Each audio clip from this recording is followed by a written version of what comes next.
Yo, we welcome y'all to another MJ podcast. Today we don't have Jay, but we have uh, some other special guests on today's episode. In today's episode, we will be talking about brotherhood. We will be talking about brotherhood. I feel like it's important for the brothers to know that you are not alone. Whatever you may be dealing with, whatever you are going through, you are not alone. You always have maybe your best friend, maybe your significant other, or not that a group of brothers to talk to. And today we have my group of brothers who I talk to. Who I bonded with and also grew up with. Again, we do not have Jay in the building. Jay, if you want to do a sisterhood podcast or whatever y'all females do, you are welcome to.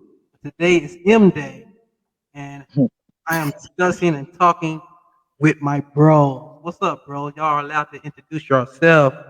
Shout out whatever y'all want to shout out, wherever y'all coming from. Go ahead and do it now. I'm trying to think of something to shout out, but I ain't got no good catchphrase. I'm Chris. I would like to point out, are we calling you Sir Israel today? Okay. I'd like to point out Sir Israel. He got this sexy like R&B background going on between the music video. I'm trying to get those kind of vibes, but I ain't got it. But I appreciate your the Breaker style. Dome over here. What's up, Chris? Yes, live studio audience. I love it. I love it.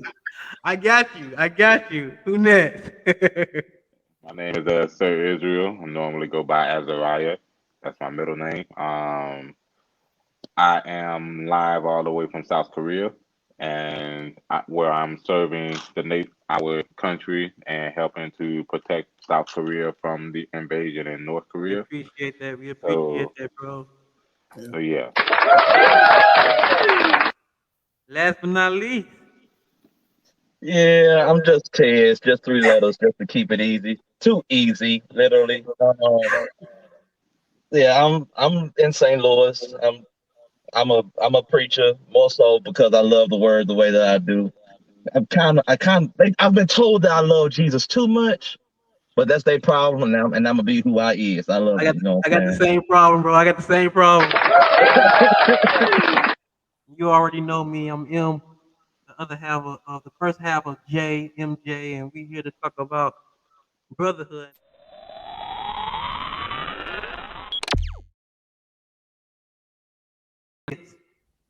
I want to know how y'all feeling spiritually. Give me like from 1 through 10. Give me how y'all feeling spiritually, mentally, uh, physically, and emotional. 1 to 10. What y'all levels? Give y'all an example. Spiritually, I'm on a 7. Mentally, I'm on a 8. Physically, I'm on a 6. What I'm saying, emotionally, I am on right now. I'm on a high. I'm with my brothers and talking to this, so that's where I'm at on my levels. Spiritually. saying? As for me, I would say spiritually, I am on. I'm on a 7 with a booster behind me. Um, Holy Ghost and fire. I can't get away from it. And then physically, I'll probably say that I'm average, so I'm around 5. You know what I'm saying? Mentally, I thank God for Google. So because of Google, I say I'm at a 10 because I can research anything that I want to. But without Google, I'm like a 2. Okay. And what was the other one? What was the other one? You have spiritually, physically, emotionally, mentally. Emotionally, I didn't do emotionally. Emotionally, I'm on a -10. My nerves is shot. As far as mentally, I've been dealing with a lot of anxiety lately, and I think it stemmed from my father passing because it shows itself a lot when it comes to like abandonment. And so when my wife is gone, for like a long period of time and I don't hear from her, like my mind just goes like like out the window, and it just goes to the worst case scenario, and I start grieving before like having confirmation that anything's happened to her, like as if I've already lost her. And then by the time she gets home, it's like I'm just not, my nerves aren't shot, but it's more like she has to kind of calm me down and let me know like, hey, like she's okay and all that stuff. Like nothing's happened, they're not going anywhere, all that stuff. I definitely think that came from losing my dad. It just kind of amplified when I got in the army. But so right now, right now I would say I'm at about a good 7. Um, it's better than couple like last week. Um, Emotionally, this week has been a tough week as far as these young soldiers not necessarily taking it seriously, taking the military seriously, and me being an E4 now, I'm about to get promoted to sergeant soon. Like I'm having to get them together a lot. And so having to constantly remind them that they need to respond to orders, they need to obey orders, and when they don't, we all get messed up. And when we all get messed up, I'm just like, ugh, like I'm like, come on now, like, and so the stress of dealing with that this past week, like like Friday.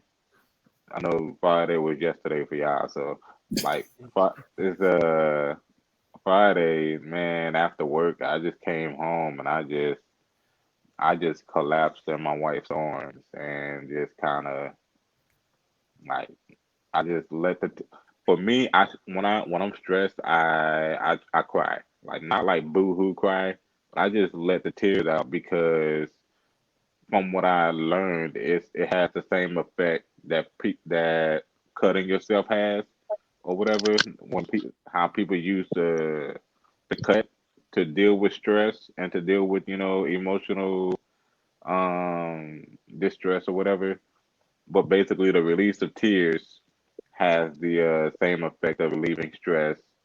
Um, and so I stress cry whenever I'm kind of like feel to the brink.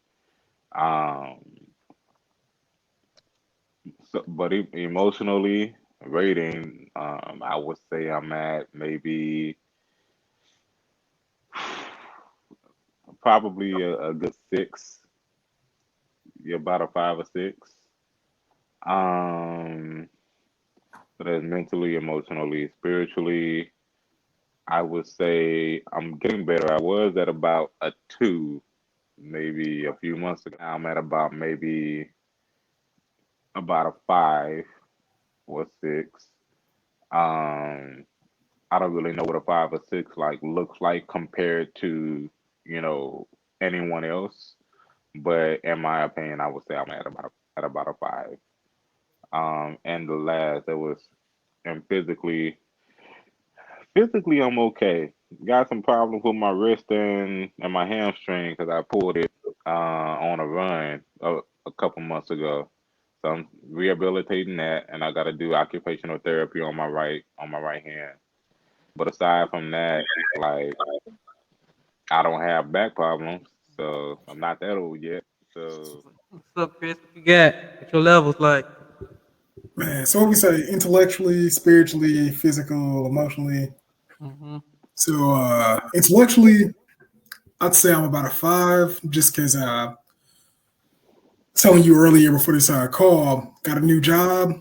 Before this new job, I was kind of like at the top of my game, just learning everything. But the more stuff I know, the more stuff I don't know, if that makes sense. So I feel like I'll probably always be at a 5, but I like learning. So that's just kind of where I'm constantly going to sit. Same here, same here.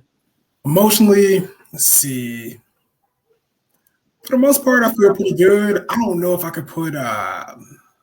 It's hard to put a number to that. Like I feel like most times I'm an ape. Like little stuff get on my nerves here and there. Like just stuff at work, just stuff you run into. Got this new house, stuff breaks, things like that. But every now and then I get down just because I lost my grandpa in 2017 and then my dad in 2020, and sometimes it just feels like we don't have a lot of good black men like left in the world. So sometimes like I just even with COVID just feel kind of lonely. Like just don't have other guys to talk to. And the other one, yeah, intellectually, emotionally, physically, I feel pretty good. I got a gym membership, trying to lose some of this baby fat. Okay, Now okay. loaded. So that's been cool. Shout out to Planet Fitness. Right. Please. I don't want that black card though. I ain't paying $22 a month. And then spirituality is hard to quantify. Like I want to say like I'm a 5 or a 6, but sometimes I just feel I know what I'm supposed to believe, but sometimes I just feel jaded. Like just be so much stuff happening in the world that's like depressing. It's just like, God, why? But then I take a step back and think like there are people in the Bible. There was Habakkuk, there was Job, who were just like, not that my life was anywhere near like the stuff they were going through, but there are people who are just like, God, why is this happening? That's normal. It's normal to question that, to experience those things, to see that. So I try to take some solace in those feelings and like just kind of lean into them. So yeah, that's where I'm at. What's up? That's what's up. I appreciate you fellas for sharing. At every missionary Baptist church is where we all came together. As rest in peace to the greatest pastor I ever experienced, the greatest pastor I ever had, Chris' grandfather, Reverend William D. Bishop was pastor. So Yeah. we all started there. He was like the y'all help me out here, like the I guess the sons of the church. The energy of the church, or a lot of things depended on us in the church, and when it came to dancing or singing or uh, bringing the energy in or worshiping, or when it came to playing instruments or whatever the case may be, we held it down in the church. Wherever we was needed, he stepped up. Our pastor always told us to be ready in season and out of season, and that's exactly what we was prepared to do. Whether we had to usher or sing in the choir or play some kind of instrument or preach or whatever the case may be, these four gentlemen was ready for anything and everything. God Squad all the way to Songs for this is what we call ourselves as a group. There's been plenty of time. There's been plenty of time. Well, let me just start off this. We first started as God Squad, and it was more than just us four. Y'all remember that? It Yep. was more than just us four, and they started us off as a stepping team. The original people was first. James was supposed to be the leader. Y'all remember James Paris' son, Bubba? Really? Huh? Yeah. Really? You don't remember this? You don't remember this? I remember Jack. I didn't. You got more details than I do. I But James, it was James, me, of course, Chris, Cortez. I think Ezra came in a little later. Jacob. And and yeah, I'm about to get into Jacob. Yeah, I'm about to get into Jacob. Jacob. Shout out to Jacob. He had his We got own. glorious smoked meats. His food is Yeah, I'm delicious. about to get into the yeah. Well, Shout out to Jacob. Then James kind of grew up and went his own way, and it was left with me, Chris, Tez, Jacob, and Azariah. And if Azariah don't mind me bringing this up, but Jacob and Azariah had a little I won't say beef, but little competition for a young lady. For a young lady. Y'all remember that? I actually don't remember that. Was Oh, that a I thing? do. I remember that heavily. I Heavily. wouldn't even Really? call it a competition because neither of us were even, yeah, neither of us I, had a I, chance to win. I honestly don't remember that. There was a whole. Oh, The Chris, only you re- the remember only reason that? why, the only reason why I remember because I was on the sister. So I you was won the I competition was too? singing I was singing songs while I was Nah, walking down the street. I was in human boombox. You heard me? he was trying to get with Mary, but Mary like Marcus. Yeah. So him and Jacob had a little competition, or they were trying to get with a particular young lady in the church. But yeah, it was start off with us five, uh, and we had some good times with us five, bro. Starting with Cortez and Chris incident in the car. We should not, I don't know. With me stuck in the back seat, with Jacob not being able to say a certain word. But like I said, we grew up. Like I said, we was like the sons of the church. We had plenty ladies calling themselves our moms, and our I thought moms. you was gonna say calling us, and I was like, no, I wouldn't call it. That wouldn't happen. But most of the time we was with Chris' mother, and she was taking us back and forth, and then we had a couple sleepovers. We were just hanging out like bros do, hanging out, talking, doing pranks on each other, of course. Chris and Azariah with syrup. I ain't going there. Not tonight. Not today. No. Well, Yeah, that I Oh, was man. Shoot, I let's was hear y'all. just Let's talk about it, bro. Let's talk about it. Like y'all don't remember. Let's talk about it. nah. hey, Good times. So I'll just it I'll was a long start off time like ago, man. It was a long time ago. You let it out. yeah, but yeah, I came in rough around the edges. Like not only was I just coming to the church, but I was also just coming to the faith. And Hmm. so yeah, there was I was very much I was a baby in the walk.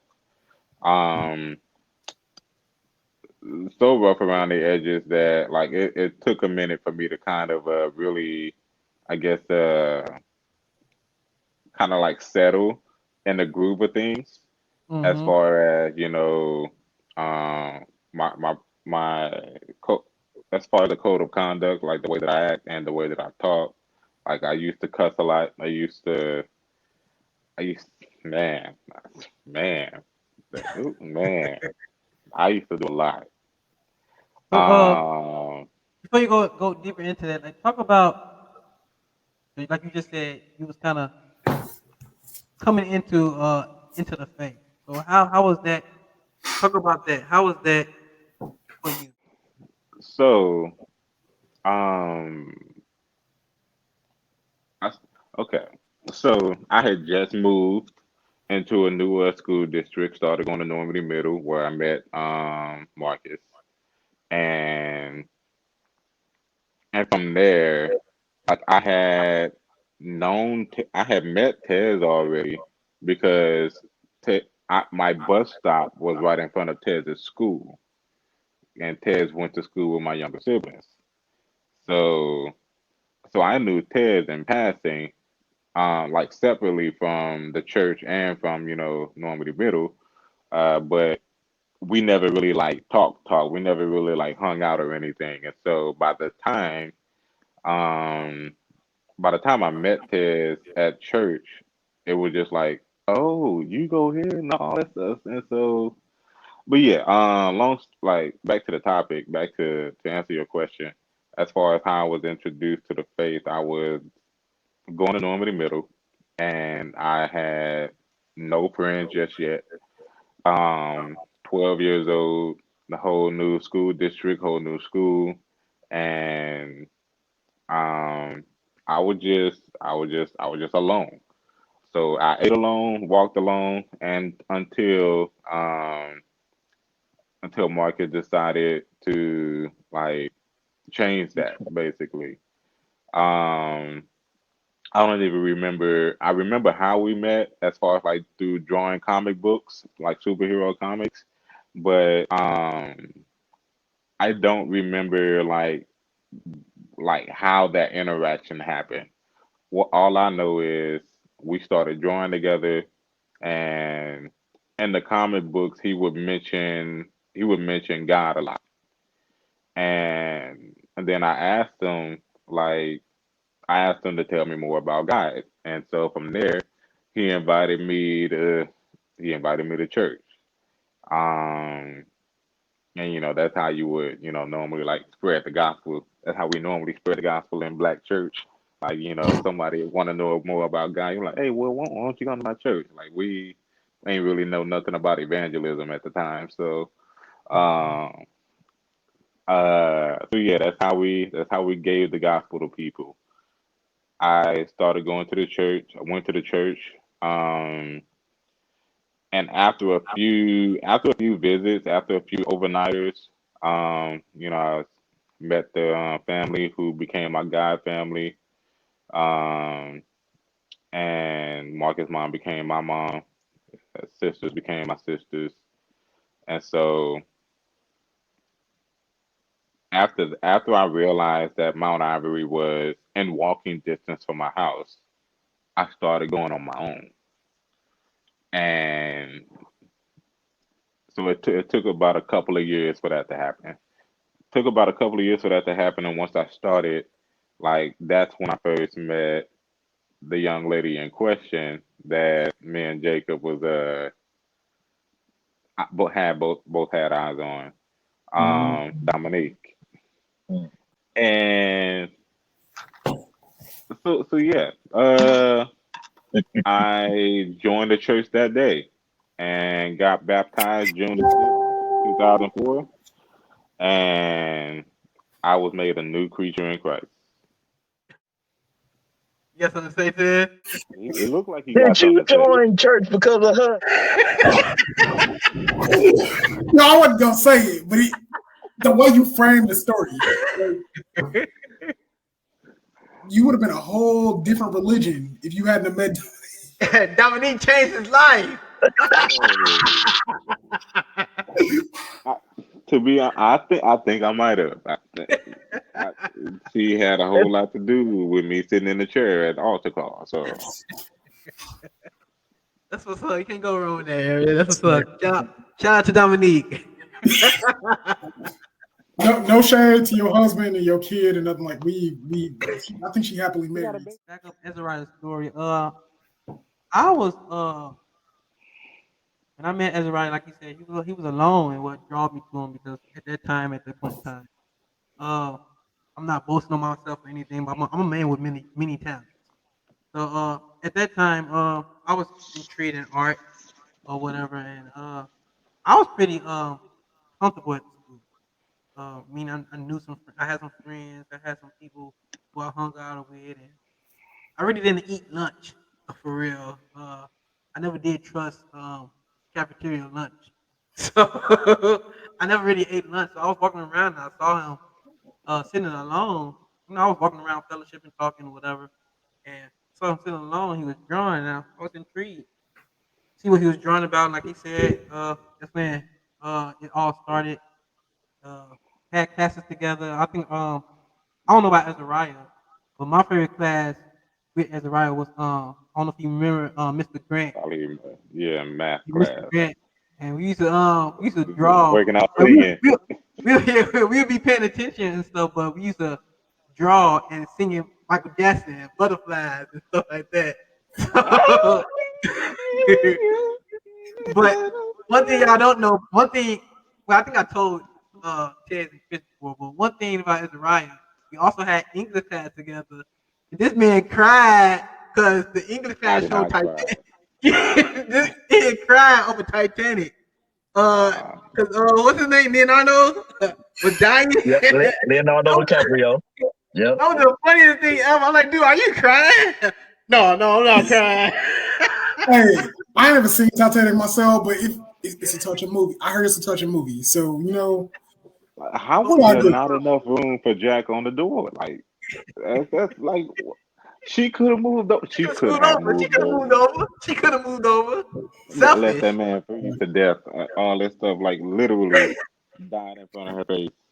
Selfish. But at that time in classes, that's what we used to when we used to have classes together. We used to transfer the comic book. We used to you remember the name of the comic book, Ezra?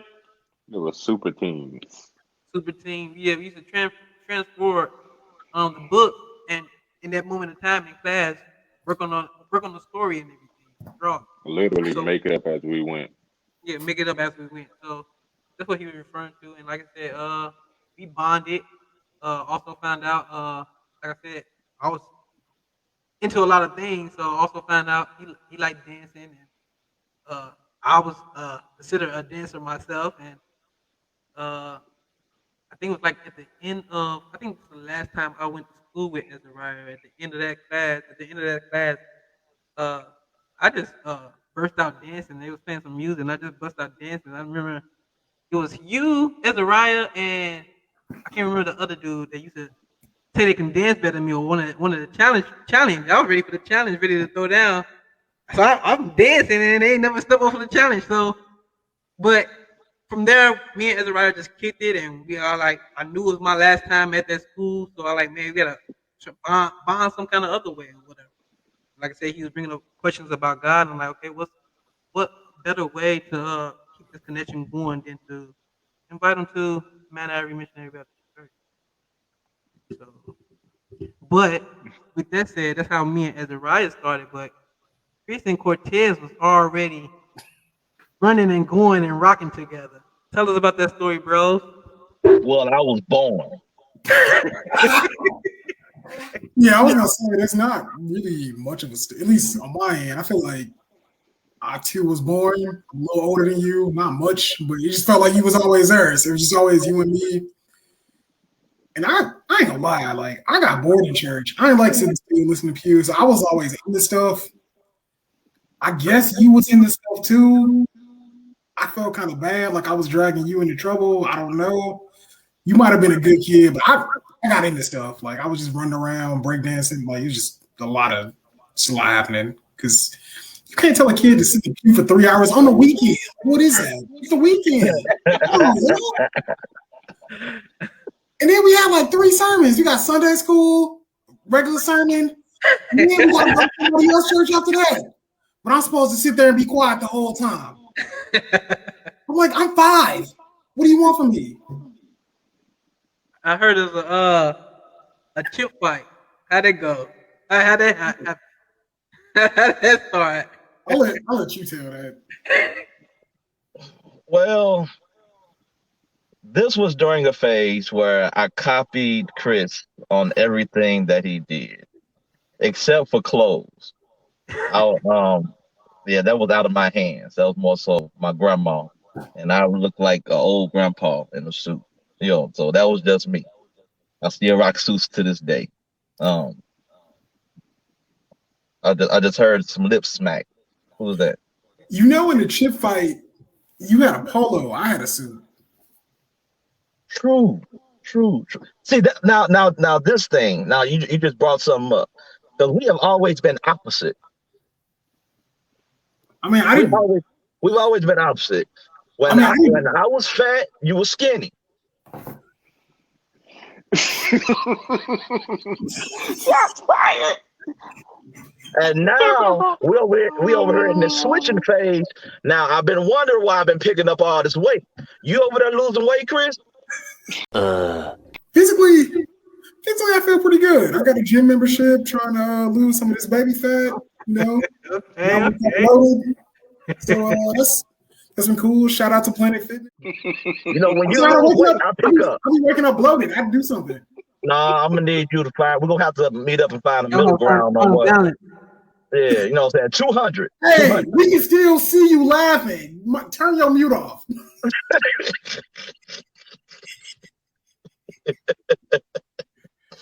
So I'm just saying, but yeah. This chip story sounds fat. Man, I was fat, you were skinny.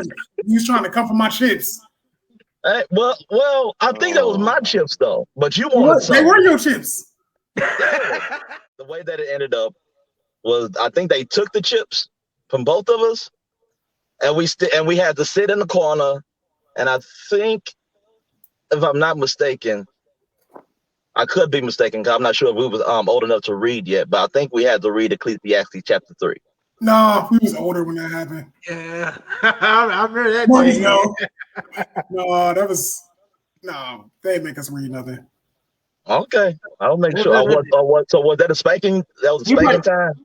what you talking about? You probably got involved, but that was a me and Chris issue that Ecclesiastes chapter 3. Hey, You don't notice the theme is like if somebody get in trouble, it was probably my fault first. That's usually how that went. hey, But it was all in good fun. I wasn't trying to. Yeah, I'm freaking back. that Ecclesiastes chapter 3 was I don't know. I think Chris was cracking jokes. I was laughing, but it was I forgot where we was, but He was okay. So we was at church. There was a pastor, and he kept going like every time he would say something, he'd be like, "And Jesus said, ha!" And then he would just do this ha every time. So I'm sitting in the pew. I just started doing it. I was like, "All right, ha!" Then I look over across the church at Marcus, and Marcus looked at me, and we both just like, ha! And we just keep doing it, ha! And I think my grandpa caught us. I was like, nah. He pulled us aside after church. I think it harsh because I'm sure all y'all know. Like I looked up to the man. The man was like he was amazing to me. So for me, I know Chris probably was used to it because it's his grandpa. But I take it harsh because it was for me. This is the man I'm looking up to. This is the man I see, and I see everything I wanted to be. I'm like, I'll take it hard. So I went home, tears busting. Cause I feel like I let him down. I messed up. He ain't gonna like me no more. All that stuff. So how I started with Mount Airy is I came. I'm from Chicago. I was one of them church goers like come on Christmas, Easter, but my family believe in God. Like my big mom was heavy in God. So when we came to St. Louis, I came to that's like what Chris was saying. I came young, really not really paying attention and everything until I started paying attention to Reverend Bishop. And it was one of his sermons that really caught my attention. And then after that sermon, he used to point out Chris and Cortez to do things. I'm like, what the heck? I'm right here. Why he ain't pointing me out? So I wanted to be involved. Like I can do things too. So that's why it started off with me and Chris and Cortez, where I was like, hold on, why he not pointing me out? I can do these things too. So that's where it started off with me and Chris and Cortez, and after that, I think it was like youth fire or whatever, and after that, we just clicked. We just started bonding. We just started hanging out, chilling. Invited to Chris sleepover. I think he still taking out on me that I ate most of the pizza. That Yeah, I forgot about that. I You think he did. You did. And you know you did. Hey, didn't you shoot hot chocolate out of your nose, Tez? I don't remember that, but it sounds painful. Now what Tez used to do at these sleepover Tez, like everybody would fall asleep besides me and Chris. And we used to Oh take yeah. turns playing the game. And Chris used Chris used to get excited when we would make it to a new stage. Like we would be the last two up. And Chris would get excited that we made it to a new stage and he'd end up waking Tez up. And Tez was trying to grab the controller. He's like, man, I should have woke you up. That's why Tez just be like, the controller. Wait a minute. Wait a minute. I think that may be a time that we go back farther than I just thought about it. We go back farther than dancing though and stepping. We start off in youth fight. Yeah, but we also go back to the Drill team. ROTC, to the drill team. Oh Drill yeah, drill team. team. Oh Yeah, man. we got drill team too. Yeah, Sister Deloach. Yeah, yep, Yeah. yep, Well, Sister Slack back then. yeah, Yeah. yep. So he's keep us in check, and so to get into that, so now that like y'all understand how close we were, we have moments like sleepovers, bonding, dancing and singing, and at different areas. So what I want to get into is Chris. Like I said, I believe you was the first one who kind of was removed. Take us down that lane, bro. So all three of y'all always be like, man, Chris left, he did this thing. But really, it wasn't that crazy. Like my mom started going to another church. I went with her, and then later in life, I just went to college. I ain't like leave. I never like in my mind. I didn't see it as like, oh, I left the church. It was just like I'm going to this church, but like, but I'm still my family. If that makes sense. Yeah. But I say, when I started going to Guy Road, I thought it was a beneficial experience for me. Like the thing about this is no shade to like Mount Ivory or anybody, but I know like I felt so comfortable in Mount Ivory. Like you see, like I'm just causing stuff all the like running into trouble all the time. Like getting out of that space. I feel like that's the first time I really got to experience God. I got to go like on mission trips and retreats. I was just like, man, this is like bigger than like just this kind of like church cultural experience. And that was really eye opening for me. Like I met a youth pastor. Like that was real cool. Never had that before because I felt like kind of at Mount Ivory, everything's kind of tailored for like adults. I was a little kid. So by the time we left to go to a different church, I was like in middle school. So I was just thinking through things a little bit more. Not much more, because I'm still like 12. But I don't know, just having that change of perspective really kind of changed my life. Because I don't feel like I became a Christian. Like I grew up in church, but I don't feel like I became a Christian, like accepting Jesus until I was 14. And that's when I was at the other church. And that's not like anybody did anything wrong. I think that's just the time I was supposed to make that dedication.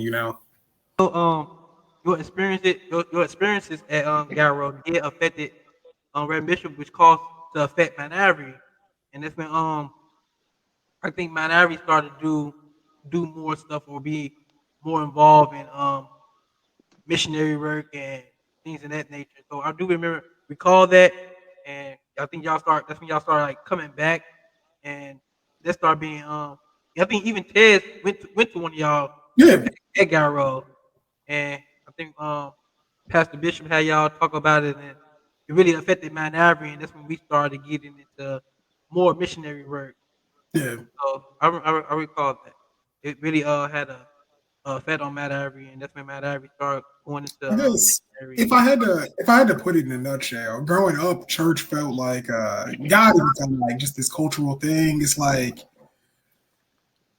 I'm trying to think of like how that phrase is. Like you go to school, you go to the dentist, those are just normal parts of your life. It's just kind of this thing that you're supposed to do. But I never felt like connected to it. But look, does that make sense? Then when I went to Guy Road, like I got a chance to be like on the outside and kind of be like, oh wow, like God is real.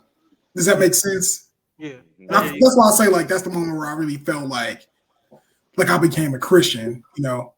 I do kind of understand where Chris was coming from. I just been in a whole lot of black churches, so I look at Mount Average Church, and I'm sorry for anybody in Mount Average that may be listening, but I kind of looked at the praise to be a little mediocre, and it looked like we could have gone. Well, I'm just saying, I've seen churches. Well, not necessarily churches. I've seen Mount Ivory go there. Outside of you been good to me. You know what I'm saying? Outside of you been good to me, I have seen people actually praise God in Mount Ivory, where now they just say that we all don't praise the same. Now pertaining to, I would dress in my suit and tie and all this, that, and the other when I was out in Gaia Road while everybody else was wearing shorts and singing hymns in the proper way they were supposed to be sung. And so they were singing straight from the book. We wasn't singing from the book when it was at Mount Ivory. Either you knew the song or you didn't. Yeah. So that was some of the differences between the two. But I enjoyed both. I really did. Especially I really like the teaching aspect from um from Gal Road. I feel like even now I feel like which I was only there during the summertime. I'm sure that there was more teaching that could have been done, but that was a difference between the two. That was something that you can get out of both. But when it's all said and done, we all still need to study for ourselves.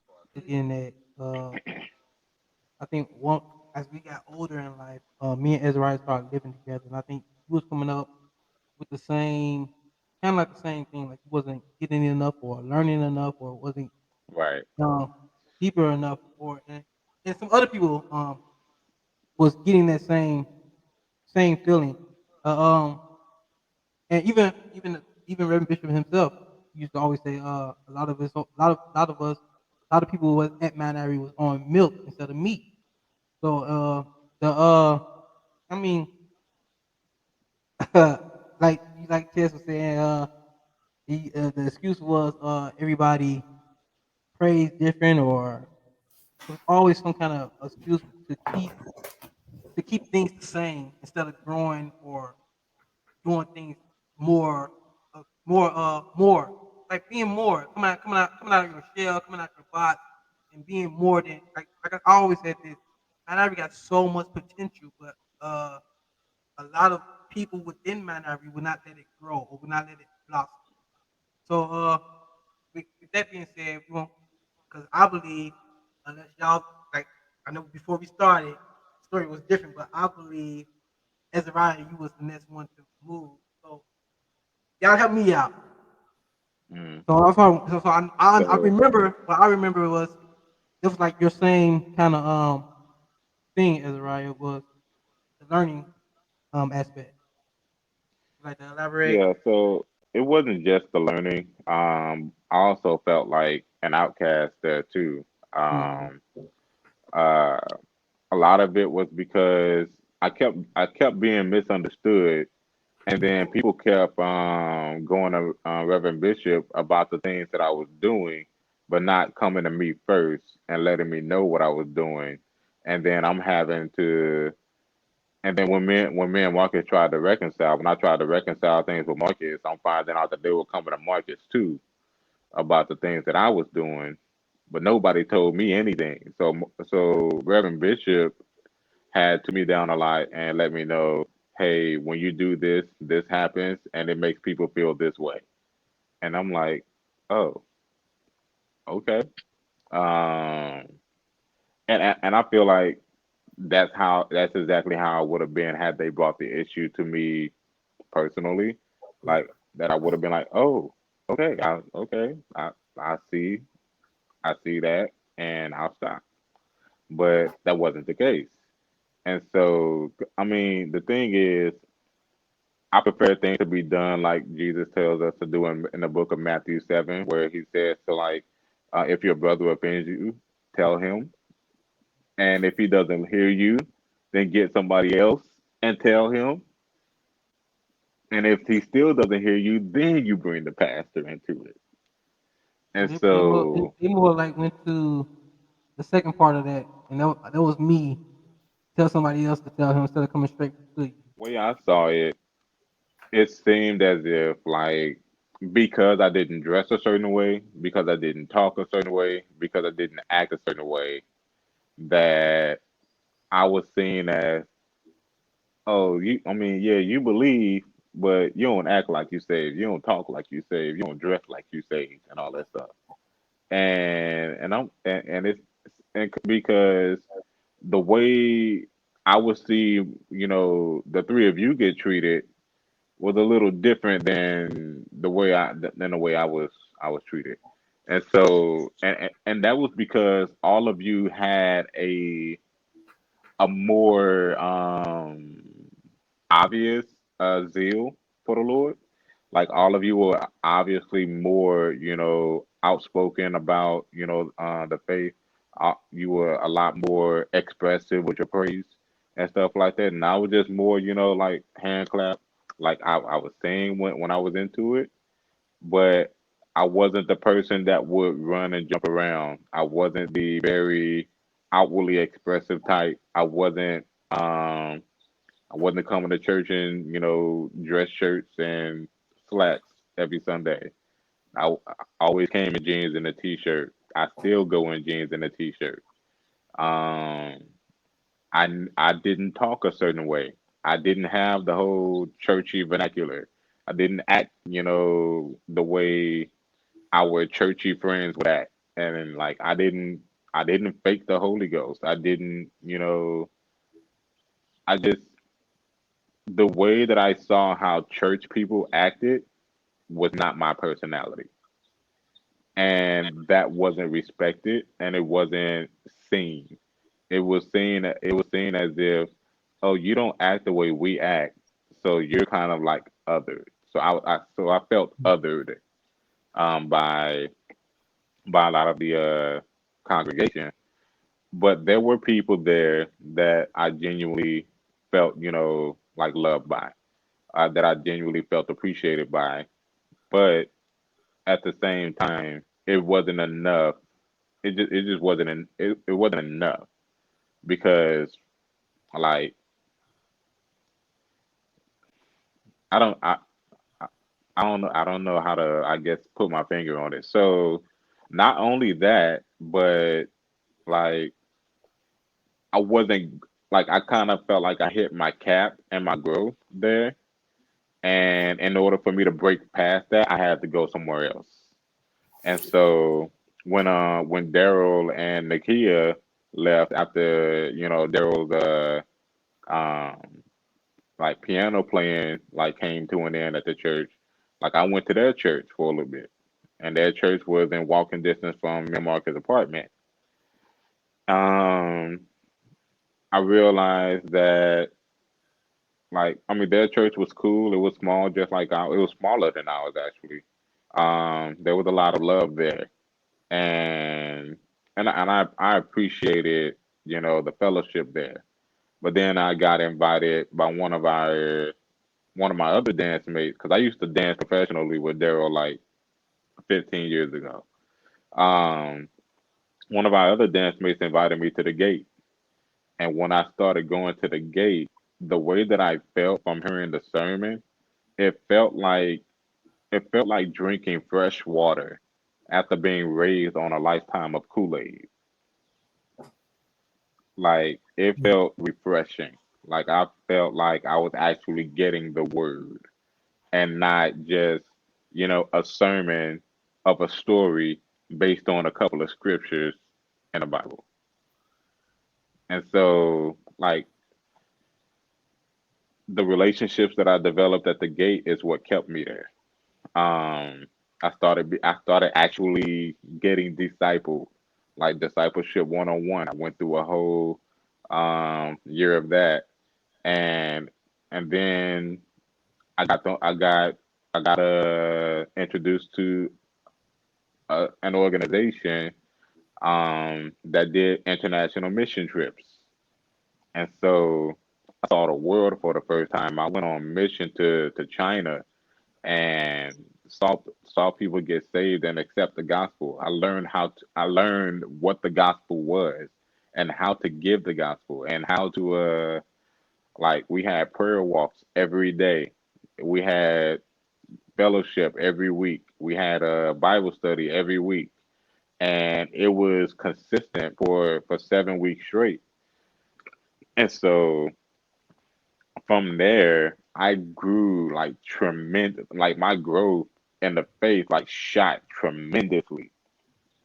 Even though I was the only black dude, like there were like two other black women, and all the rest of the people were white or Hispanic, and it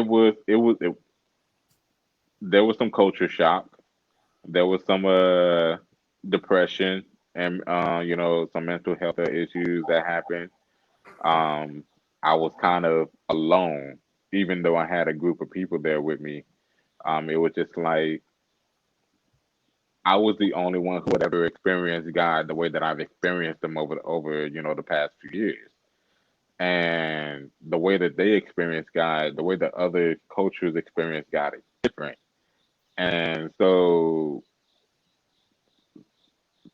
it was very there was some very evangelical views that were shared there, and so I realized it was just kind of like this is not the type of organization that I would like to spend a lifetime in, but it was great for that period of time. Say thank you for sharing that. And I'm sorry you felt so other than Minority, but I definitely I feel a lot of parallels in what you were saying about like it sounds like you needed that experience, but you got to a place where even though that was outside of like the church you grew up in, you still recognize some of the issues, or even you mentioned it well, like the cap where it's like I can't grow anywhere else, like even in this like kind of outside of church field. Is that accurate? Yeah. Okay, I got you.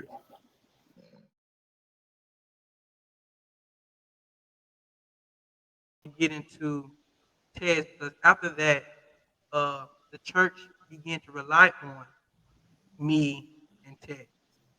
And it's almost like okay, who's going to be next? These is our next two right here, and it was like really rely on. If it wasn't me, it was Ted. If it wasn't Ted, it was me. Or these are the two, and everything. I want Ted to get into that. I think this will cause because of this spotlight and other things that are going on. I think this will cause uh I won't take Ted's removed, but kind of looking for something else. You want to get into that, Ted? Well, I've been there back and forth, and now I'm just on by demand or by outside volunteer. Somebody's volunteering me or something for something. It's okay. It's all right.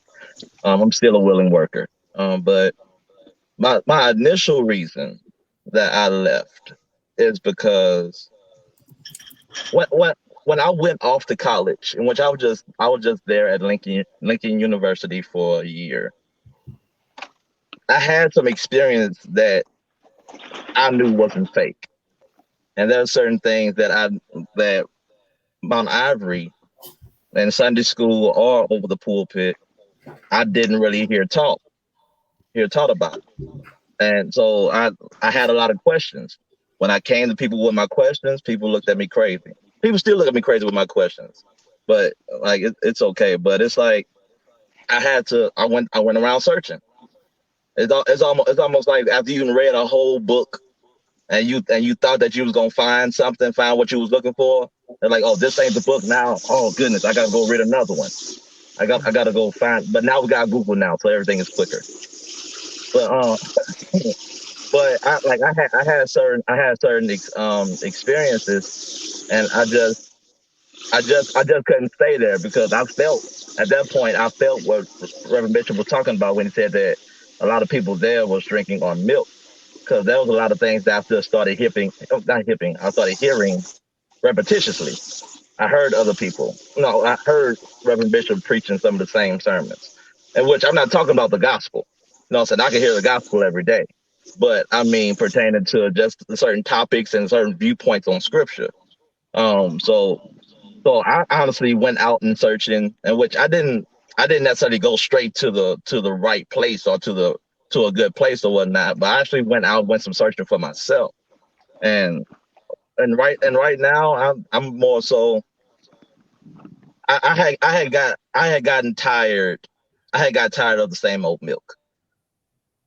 And even now I'm tired of the same old milk. And then the same old milk mixed with a lot of the he say drama.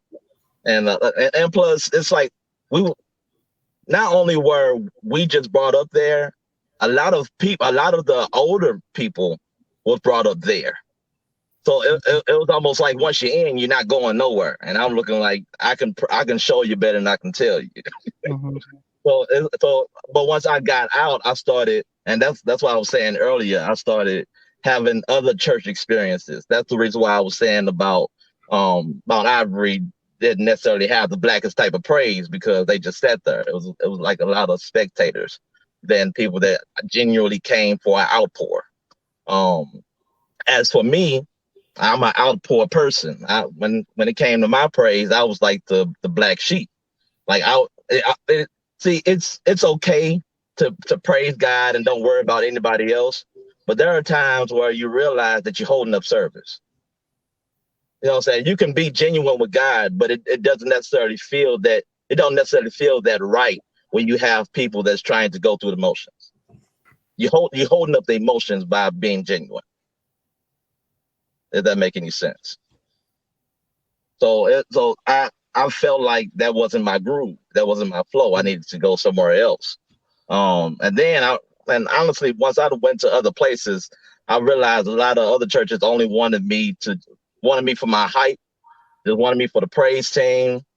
Just wanted me to play the drums because they didn't have a drummer. Never wanted to use the word that was in me or the word that was in my heart or the questions or the type of questions that I ask. Because a lot of questions that I ask, I honestly already have a viewpoint, but I want to hear somebody else's.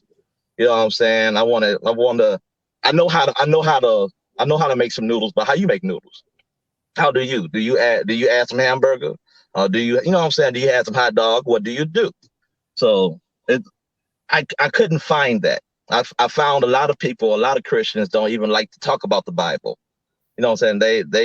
They want to. It's almost like a taboo subject. Well, it shouldn't be if you know the same guy that I'm talking about. Why can't we gossip about him? You know what I'm saying? Why can't we gossip about how good he's been? You feel me? So that was one of my problems. So now I'm like an on call member. I'm like an on call member, and sometimes I feel like joining again, and sometimes I'm just out there. I'm out there, but I know for me and myself pertaining to God, I'm more than just a person that prays. I'm someone that delights themselves in Scripture, delights themselves in His Word, and I get more questions, but instead of asking people questions, I study my questions. I study according to my curiosity or according to the direction that the Holy Ghost leads. So with that said, uh, and I appreciate all y'all like elaborating on like what separated you or moved you from the place we started. Well, we started from like our foundation. And when it comes to me, eh, it's like all y'all what y'all said I agree with. But as for me, I'm trying to see when it started. But I knew, like I said, I knew young. Like I said, this I wasn't there. I don't get me wrong. I love Matt Avery. I love Matt Avery, but I knew I was there because, and I had a lot of people tell me, I'm only still here because of Reverend Bishop. I'm only still here because of Reverend Bishop. I'm only still here because of Reverend Bishop. And that was actually what was holding me at Mount Airy was that man because I knew what I was there for. Uh, and it was like I said, a particular sermon that was gave to me, and I also when he was speaking, I saw like when I say I saw what everybody else was hearing, what I heard was two different things when he preached. I heard the vision that he was preaching. I don't know. I can't speak for what everybody else was, but what was hearing. But when he was preaching to me, I saw the vision. So what was given to me was different for everybody else, and I was like, I saw what he wanted to do, and I wanted to make that work. But when it came to me, it was like, okay, this person needs, this person needs, this person needs, and I'm like, okay, how can I? Like what they say, want to make God laugh. Tell me your plan. Well, I'm like, okay, I see the vision and like, but I see things breaking apart at the same time. I hear this rumor, like Tess was saying, I hear this rumor, I hear this rumor, I hear this gospel, and it's like, okay, these things are becoming more important to y'all than praising the Lord or praising God. These things outside or who with who or who with that's why you really ain't see me bringing no significant other to church or whatever was going on in church. When I was at church, I was focused on God and God alone. I didn't I didn't care about anything else. I was focused on God. So when it came with Azariah and they telling me, oh, he's doing this, he's doing that, I feel like Azariah, why you telling me? You go to him and tell him that. But they told me, they come to tell me to tell you. So I was trying to break it down to Azariah, even though I know how Azariah is because I know I'm around him. I know he don't mean no harm or anything. So I'm around him. So the way he coming off, party offend everybody else. But I'm around this man. And I know what message he's trying to give. So I'm trying to let him know. Well, I can't make Azariah be something that he's not. I can't make Tez be something that he's not. Hey, I can't drag Chris and I'm not. I'm still growing myself. I'm still learning myself. What made me read more? What made me read the Bible more when I saw Chris reading the Bible? I'm like, oh, what he's into. So that's what made me read more because I saw that. What encouraged me to praise harder because I saw Ted's praising harder. Like when I started my story, I was like, okay, the reason I got a part of this church because I like, hey, I can do these things too. But it came a point in time where the reason why I had a second baptism, where as Chris, as all you all confess it, came a point in time where this word got serious to me. And I mean, when I say serious, I mean really, really, really serious. So people wasn't receiving or seeing the word where I was seeing it. It almost became a mission for me, or a job, a duty. So when it came to me, and I seen, okay, that brother gone, that brother gone. Okay, now it's me and Tez. Now that brother gone, or he's in and out. He's not here consistently, or Azariah's not here consistently, and Tez or Chris not here consistently. I'm like, okay, now I'm actually seeing my pastor rely on me, and he's looking like, okay, this is all I got. And then you hear the rumors around the church, and you seeing how things are moving. You seeing how things are moving, and you listening to him trying to defend himself and trying to preach the word of God and trying to give this vision and trying to handle all these things. And he's like, man, and I'm like, I'm sitting here having talks with this man, And so I knew the vision. And when I say I knew the vision, and no offense to anybody, but that when he was calling on Aaron to be his assistant pastor, I knew sitting in that front row that Aaron was not his assistant pastor. I knew sitting in that front row that Aaron was not. No, he's not the one. So I knew at that moment, and this before Trish called something her word, or Ted said something his ministry. This before all of that. I'm like, no, it's not. So I'm being with not nobody really knowing. I'm being groomed right in front of people's faces, and nobody really knowing. So, and a lot of things with me, and I think Ezariah, I think you have a hard time understanding this. I think a lot of people have a hard time understanding it. When you want to find out what's going on with me, if you're not listening to me preaching it or whatever, that's what I'm giving my heart out at. Or you're not hearing me worship, you're not paying attention to our worship. If you're thinking it's just a show, then you're not hearing me. You're not understanding me. Because everything I give is in my worship. Everything I give is in my sermon. So when I give my sermons and everything, when I'm preaching, people think, and I say this legit, people think I'm talking about them. And I'm actually talking about things that I'm experiencing, things that I'm going through, the weight on my shoulder, the things I'm learning. And it's might not be with man average. Like I'm with the school for this stuff. And so when it came to us four as brothers, it's things that I connected with Ted. Ted's different than I connected with Ezariah and Chris. It's things I connected with Chris different than I connected with Ezariah and Ted. It's things that I connected with Ezariah that I couldn't really connect with Ted and Chris. But I connected with you all differently. So when I go into like speaking Bible and going to the secrets in the Bible and the Bible talking about this and that, me and Ted's like this.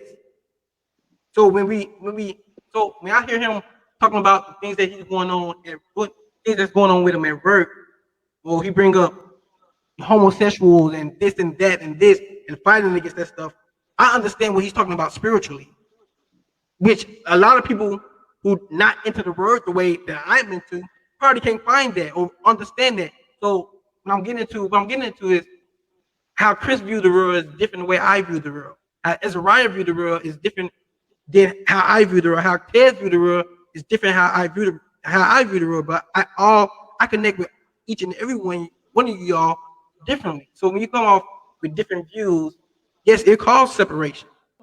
So going on, so when you talking about gossiping, well, you're so focused on this, gossiping about this instead of this. Why would you gossip to me about church? You're too busy gossiping about this. So you're more interested in this than it is about God. So it came to a point in time for me when I was like, okay, what I know what is called upon my life, and it's been time where I go to work and people come to me. That may they might that may not be the church, but you are who God call you to be. But that may not be the church. That may not be the place. That may not be, or this person may not be with you all the time. This person may not understand you. You will receive knowledge. You will receive knowledge that some people would not comprehend. So I'm getting told all of this, which is causing me to separate. It's causing me to isolate. Because if you read, I'm not trying to make this a whole Bible thing, but when you read through the Bible, whoever God decided to use, it's always a season of isolation. There's always a season of isolation for understanding. So I'm going through that also at the same time, hearing all these burdens and carrying all these burdens, also trying to assist the man I love, my mentor. So I'm seeing things breaking down right in front of my face, right in front of my eyes. And we all talked about it, about being feeling alone. Feeling alone, and we supposed to be brothers. So if we're feeling alone, when is that time when we come together and actually talk about these things? And I remember all these things. You asked me all these things that we talked about cause our brotherhood kind of to separate a little bit. Well, Chris went this way, Azariah went this way, I went this way, Tez went that way, and what was strong at first, not as strong. Chris goes off and get married and do this. Azariah goes off and do this and do that. Tez goes off and do this and do that. I'm over here doing my thing, and the brotherhood, the connection really didn't stick. It really didn't stay until that's what I was trying to get Chris' story, until Chris felt some type of way and man, I gotta get back to my brothers. I gotta get back to connecting with my brothers and seeing what they at and what's going on with them and things in that nature. And so I'm like, okay, what was the mental behind that? Because for me, I felt like I was the one trying to hold everybody, and it came to a point in time where it started hurting me and stopping me. And God said, you have to let go. You have to let go, and if it comes back around, it comes back around. But you have to let go. And I'm trying to hold this. I'm trying to hold that. I'm trying to hold everything as much as I can together. Meaning, we just hang on together. We can make this into something. We can build this into something. Like I said at first, you tell God your plan. He laughed. So I got this burden on my shoulder. I'm thinking of this, like maybe this ain't it. So this will cause my isolation. And as you know, what went down with Mount Ivory and between me and Mount Ivory, like I said, I started to get outcast because of the way I started receiving the word of God. With the things that God was giving me, and I started seeing, okay, we really don't want the truth. We're really not about the truth. We really not for the truth.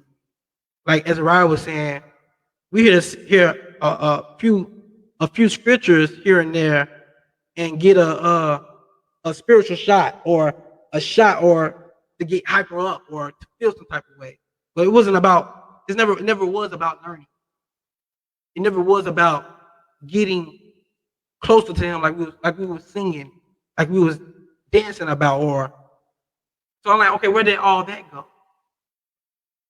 So, and that's why the connection with me and my pastor with me and Reverend Bishop was so tight. Because I hear the vision. I heard the story. So I'm like, okay, then when Chris went, but it's like I had this moment of time with each and every one of y'all, but I knew I couldn't open myself up all the way.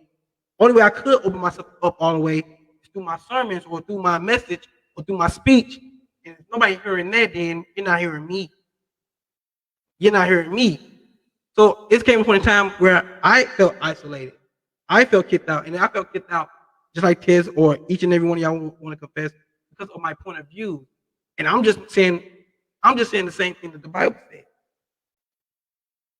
And I was just saying the same thing that the Bible says. So I'm like, these are my family, these are my friends, these are my loved ones who I grew up with, uh, who we built together, we did things, and my whole mindset was this was it. This is what we was here for, as Ted put. So when it came off that it wasn't about that anymore, I was done. I really didn't feel no reason. I really feel no reason for it because I'm not here to live based on what Mount Avery want me to be or what this person want me to be. And I feel like how y'all story went, we all went through that. Meaning Chris said, I'm not that. Dre said, I'm not that. With Ted facing his own realization, I'm not this either. And so it all caused separation, but my brothers, we all dealing with this mental issue or this mental problem of feeling alone, but yet calling ourselves brothers.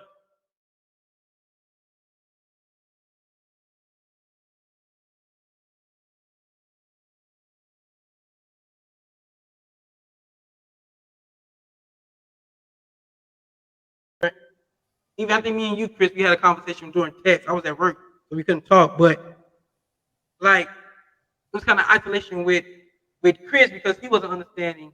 Like, no, I don't want to do things the way the world tells us to do things.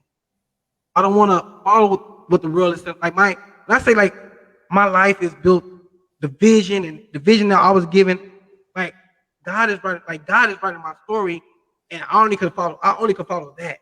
Yeah. When people, So if I could say something about that, like so we brothers, and I love all of y'all. Something just Marcus, because you've always, even when we was kids, you paint yourself like I'm the leader, I'm in charge, I'm running this. Something, and I just gotta be straight.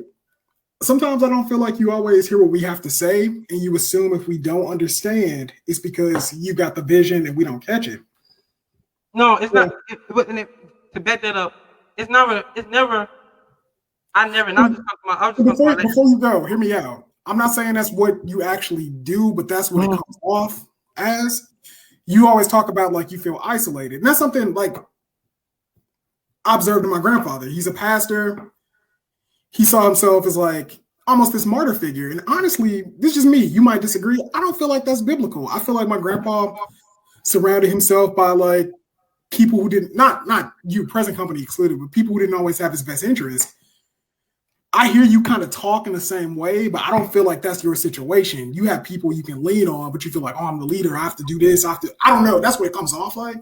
So I've heard like people try to say stuff to you, just like you're not catching a vision. It's like, if we don't care about your vision, we wouldn't say anything to you. And yeah, back me up if like I'm out of line, but that's how it comes off. Like you say, I'm right here, but when we talk, you don't always like. Does that make sense? Like you don't always like. I think I hear what you don't always come off as receptive to things we say. You know what I mean?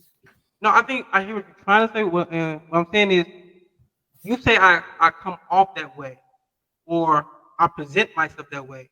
And it's not that we are presenting ourselves that way. And I just talked to my lady about this. Like, I never asked to be assistant pastor. Yeah. I never asked to be youth president. I never asked to be the leader of gospel. I never once said I was the leader.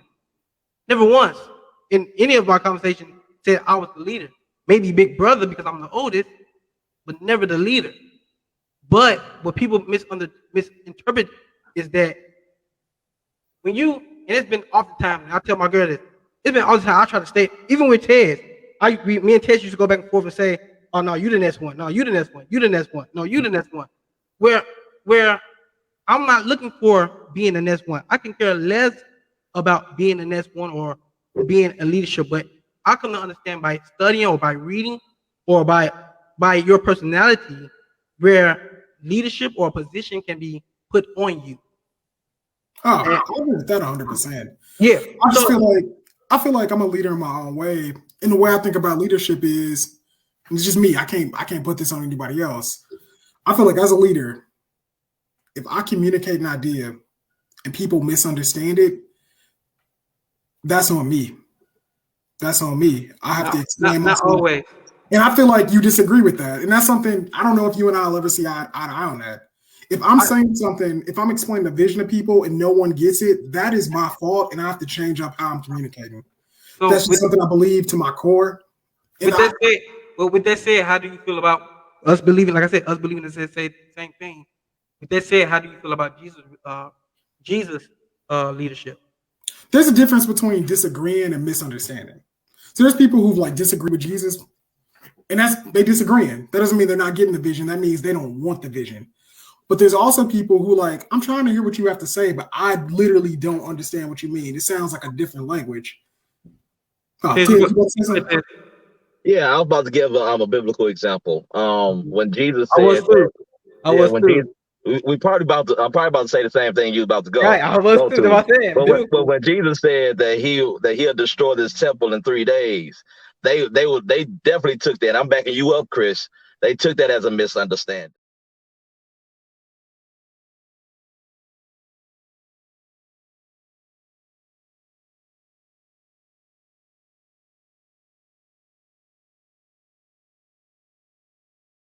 Because the real understanding would be that he was the temple that the Father was going to raise in 3 days. So I can definitely understand it, but it wasn't. I wouldn't necessarily say that Jesus communicated it wrong, but I also look at it in the aspect that Jesus also knew that if he said things too right, if he said things too blunt, he was going to be crucified, but it wouldn't have been the right time. And I feel what you're saying on that, but but I'm just saying pertaining to this right here, a lot of those things, and I'm just speaking off of how I'm looking at it now, like in this very moment, because a lot of those things, there's somebody, I'm not sure how many viewers may see this or whatnot, but there's somebody that may actually get something from this, because we all haven't been in one discussion like this, especially verbally, in a long time. And I'm letting people know that, because now that they can see that, oh yeah, that happened, the disbanding or the breaking away happened before, but conversation was or an effort it's still able to go forth to get an understanding so we can go moving forward together, if that make any sense. Right. That's the thing. I think like we're all gonna have different beliefs about some stuff. It's just I value being understood. So like I think one of the verses in the Bible I kind of fall back on is what they say, it's a stumbling block to the Jews and just pure foolishness to the Greeks. Mm-hmm. To me, that means the message, the gospel doesn't change, but if somebody doesn't understand it, I need to change up how I'm communicating.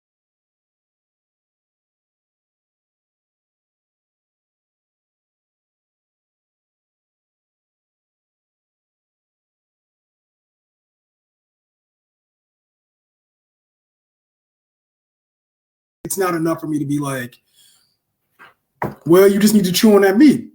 Some folks need milk because they can't chew the meat. They're going to choke on it. Right. Or if you're giving somebody milk and they sick of that milk, they need to go to meat. But it's not enough to be like, you have to have it this way no matter what.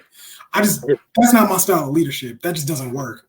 There is a whole spectrum. There's a whole spectrum of understanding. Yeah. Just like all four. It's not that you have to have it my way or what, even though Jesus says he is the only way. But that's Jesus. Yeah. I'm talking about us. But which is a leadership. That's Jesus, which is a leadership. And I feel like we don't take that when I talk about that, I feel like we don't take that leadership serious. That's a leader who says one way and that's his way. That is a leadership, which like we just talked about with Mount Avery, where we all came from, that don't take that a lot of us do not take serious. We do not take serious, and the world don't take it serious. So if we don't take it serious, who we call ourselves the church, and the world don't take it serious, so if nobody's taking that serious, that's a message that's being misunderstood.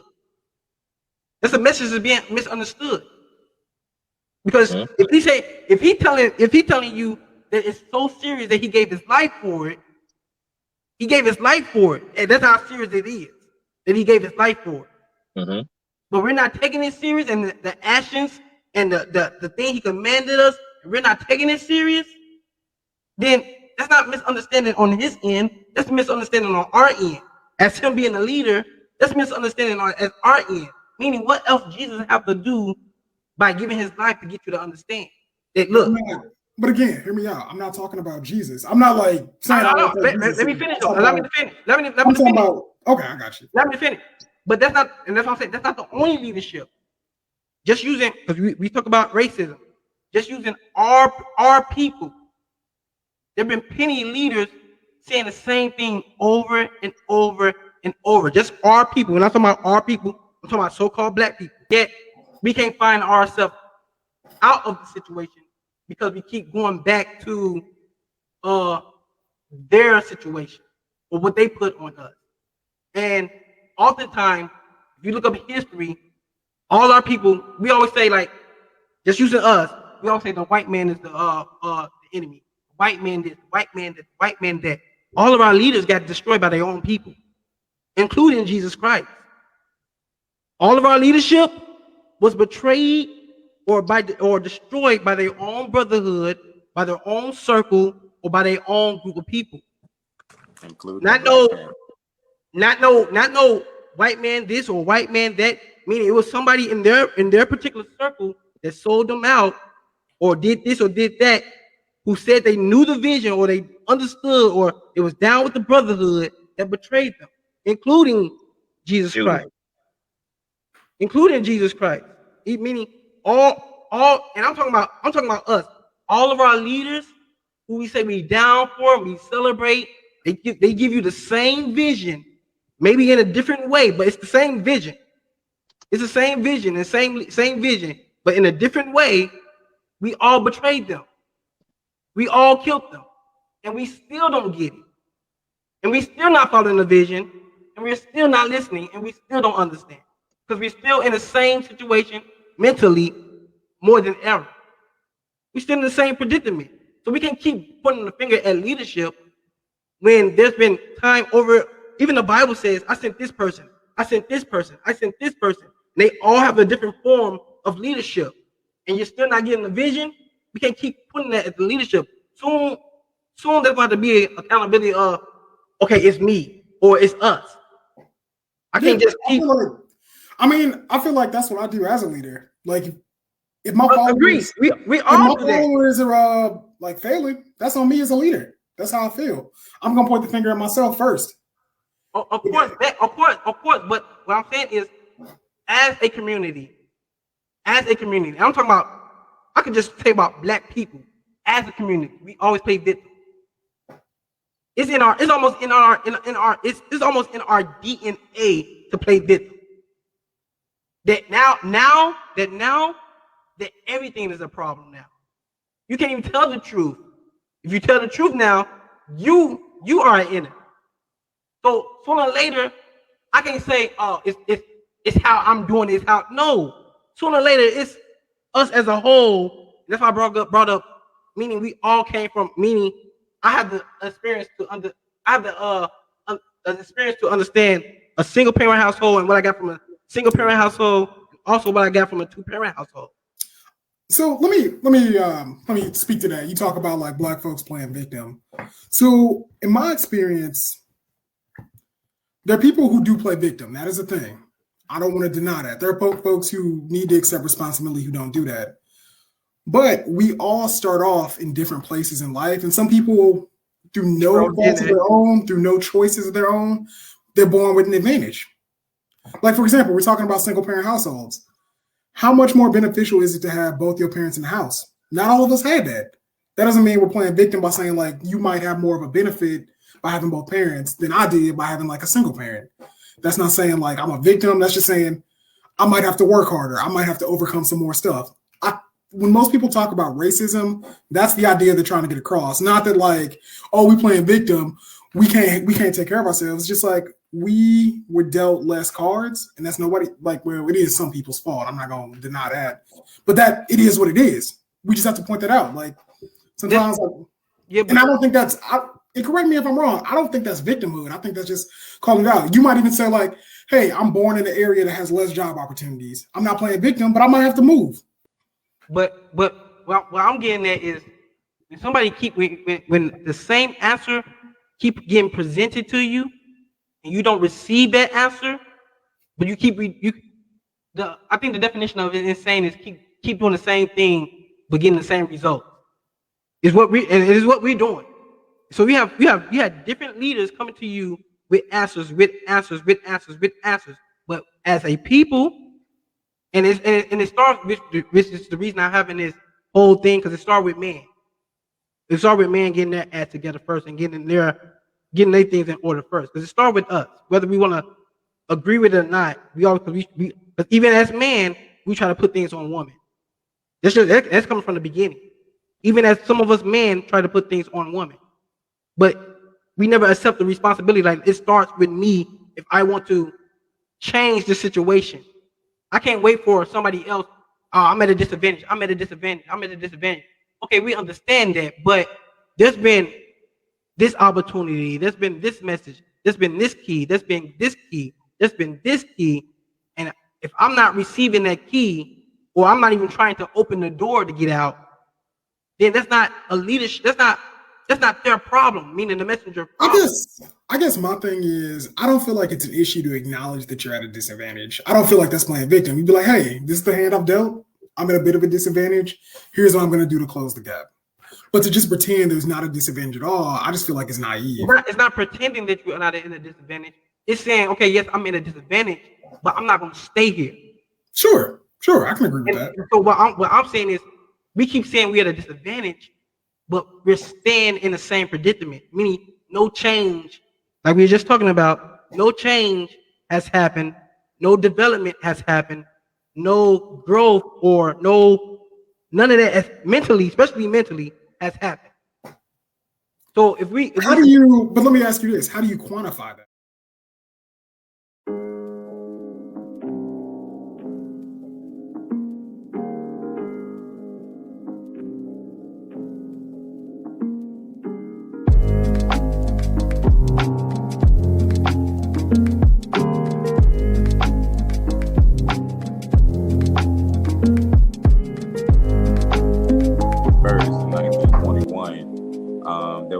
Called Black Wall Street, and it was destroyed by a white mob that turned Greenwood upside down in one of the worst racial massacres in U.S. history. In a matter of hours, 35 square blocks of the vibrant black community were turned into smoldering ashes. Countless black people were killed, estimated range from 55 to more than 300, and 1,000 homes and businesses were looted and set on fire. I got this from CNBC.com. They didn't focus so much on them as white people, but as for us in this day and age, that's what we focus on the most. But my point is, they did everything right, and they still got shut down by black people.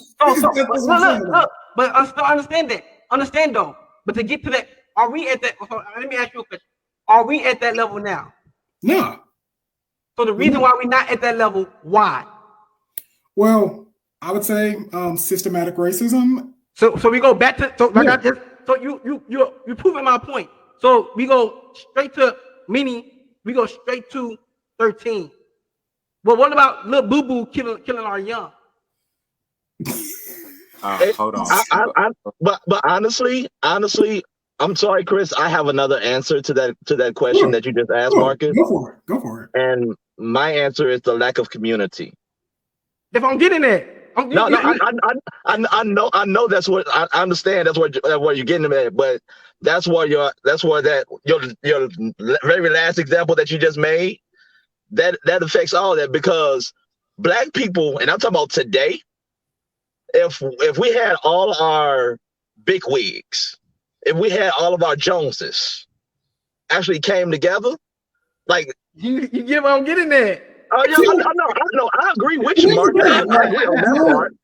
I don't disagree with that idea. Like, if people were to pool their resources, I think overall, even economically speaking, our situation would be better.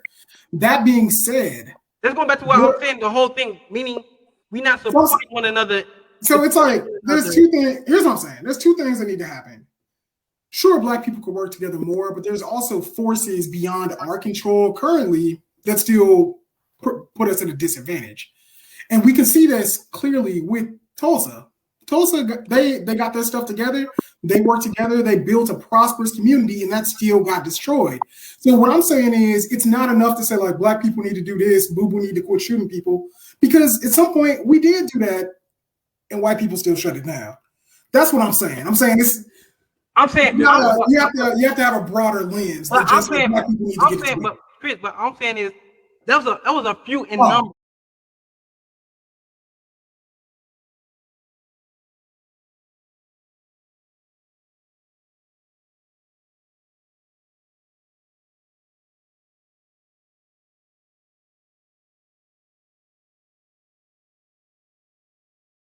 What I'm getting at is, like I said, y'all skipping what I'm pointing at, because y'all keep going into which proving what I'm saying. Y'all keep going into what they did, but y'all skipping the process of where they reached that level. Meaning we haven't reached that level yet. Meaning the whole thing about us doing this, which Ted even brought up, about we don't do this, especially when it comes to men. We don't do this or support one another or come together with one another. Meaning we all gave our stories where we dealt with mental health or some kind of problem and wasn't able to support one another. Meaning, while I brought up that issue, that situation, meaning they were supporting one another, and that's how they got where they got to. So we so quick to, like I said, we so quick to go into, oh yeah, but they were destroyed by. But I'm not talking about they were destroyed by. I'm talking about the level they got to by supporting one another, which is where we fall short at, which is why we also can't overcome the other hump.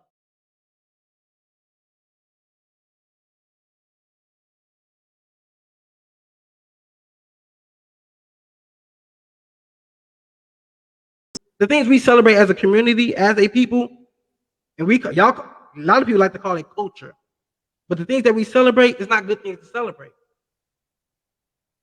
Which is why when you see in our shows, we always reminded, or anything, we always reminded of our turmoil.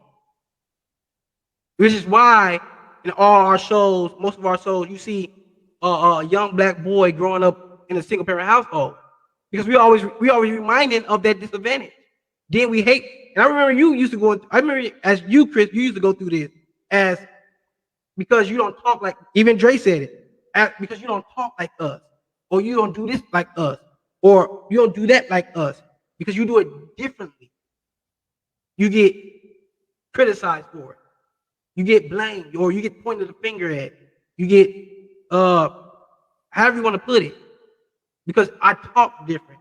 Because sure. I mean, I can talk to that too. Yeah, that's something I got growing up, and honestly, I've gotten to a place where I learned that, like, we, again, talking about racism and disadvantage, we live in a country that's taught us to hate ourselves.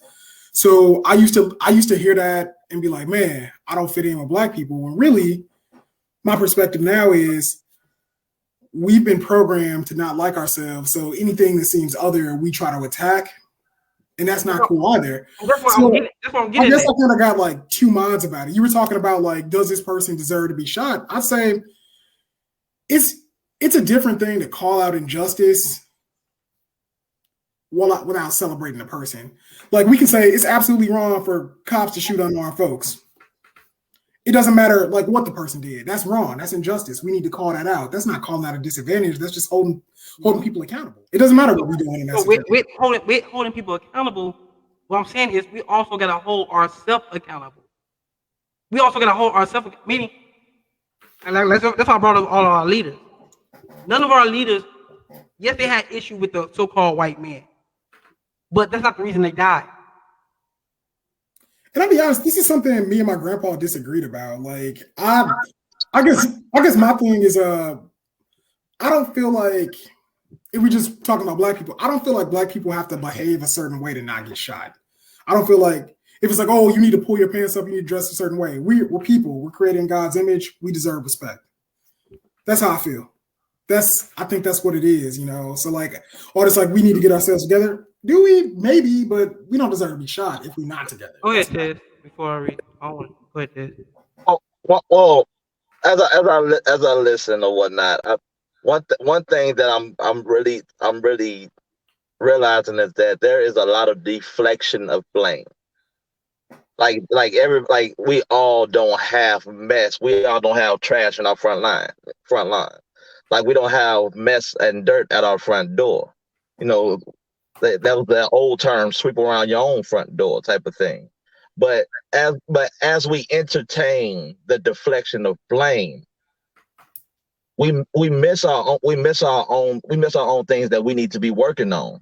Right. But also as we looking and deflecting blame onto others, now we're saying that they deserve to get this judgment or that judgment based off of how they are.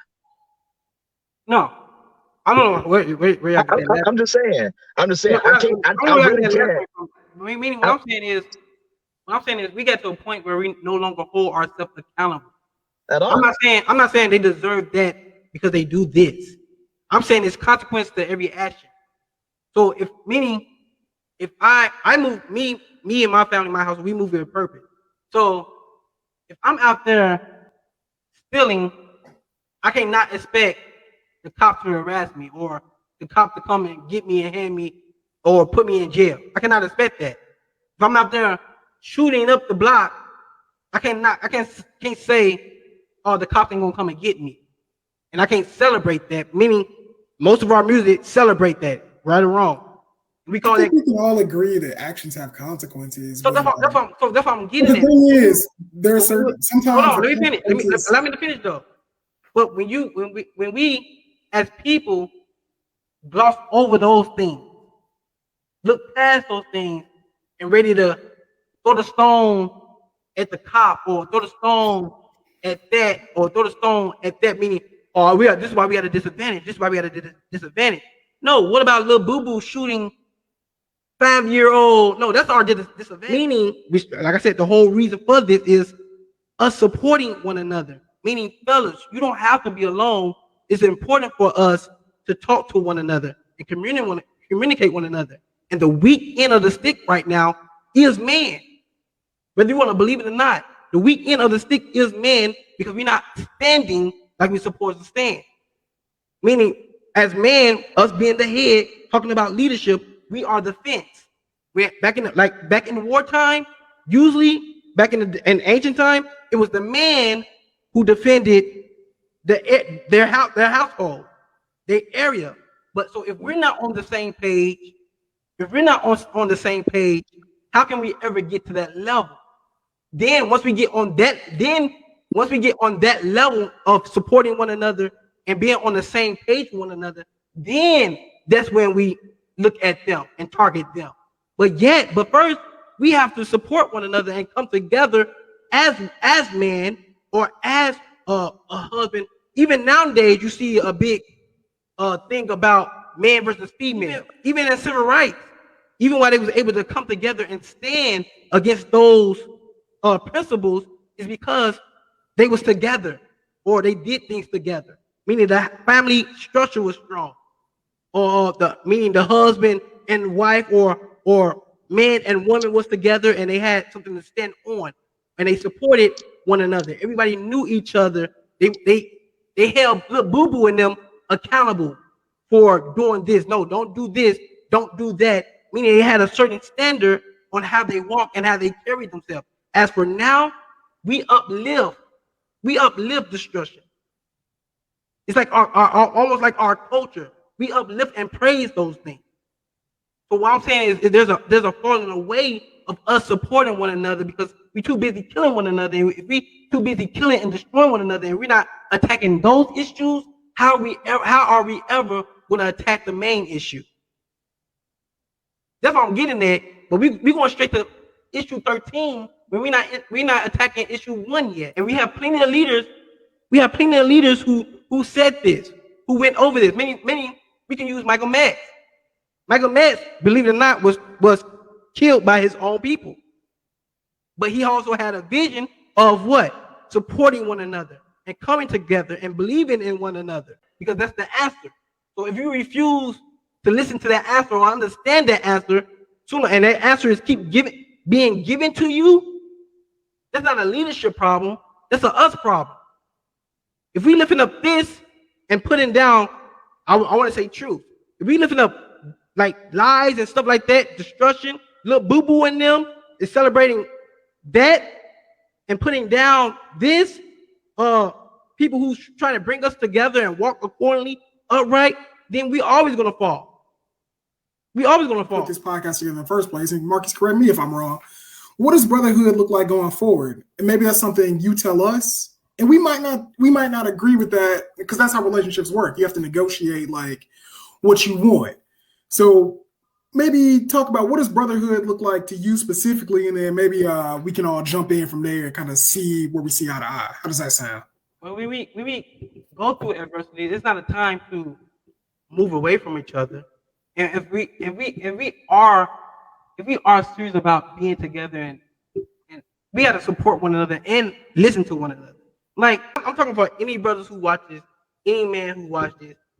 We don't have to feel isolated. I know plenty of times, plenty young men that come to me say, I go to work and I'm crucified at work. I'm out in the streets, I'm crucified in the streets. Now it comes to a point in time, even if I come home, I don't get no peace at home because my relationship or my significant other getting in my head. So everywhere I go, I'm being crucified, which I'm going back to supporting one another.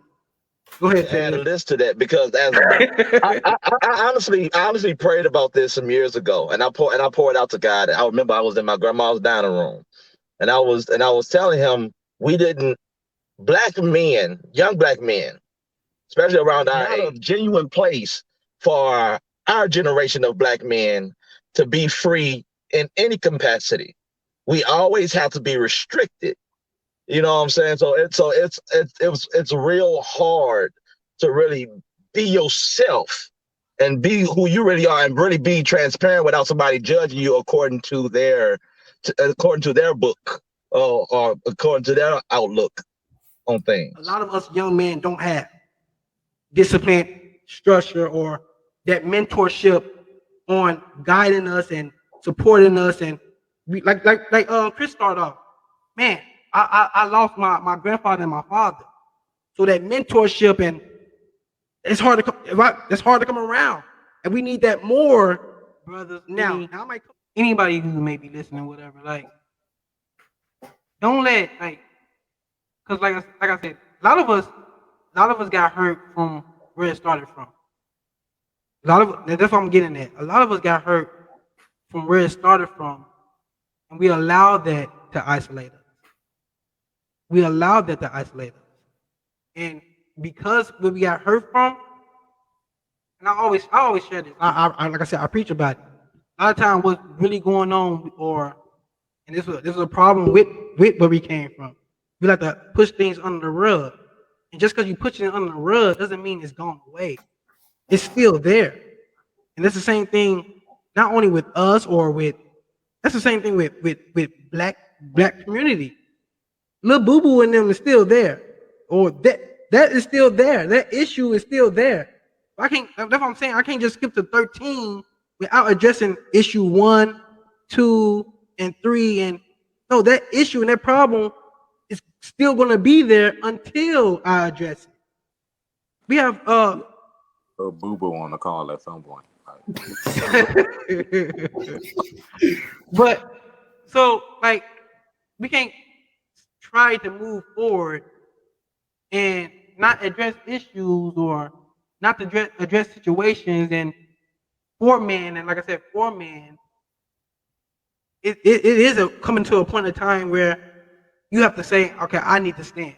I need to stand. I need to say something, or I need to put my foot down here, or put my foot down there, because believe it or not, this all starts with you.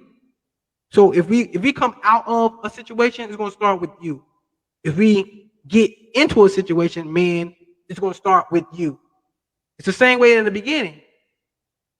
It's going to start with you. If Adam put his foot down, this situation would have never happened. But because he didn't put his foot down, this situation happened. And a lot of us, like Ted said, a lot of us don't feel like we are able to express, or we get shut up. We get shut up. We get put to silence and feel like, okay, I do have to deal with this alone, or nobody want to talk to me about, or it's not safe to talk about how my significant other treated me, but they not holding it back their tongue, calling you a dog, calling you this, calling you that, calling you. They not holding back their tongue, so why should you hold back yours? And and I'm here to say, look, you have brothers all around the world going through that same situation. Well, mostly just St. Louis, unless you got some Korean brothers. But I'm glad, man, to have this talk with y'all. Like I said, I wanted to do it uh physically, not over the air, of course. And like I said, we wasn't trying to get personal. Even to Man Avery, we're not trying to bash Man Avery or put down Man Avery or any way, or any other people who may feel offended or whatever. We just want to share brotherhood. We want to share, fellas. You do have a platform or where you can speak, where you can talk, where you can stand, and you don't have nobody else. You have your brother. We see y'all next time. Like Chris said, like, share, and subscribe, and we'll see y'all next time. Peace.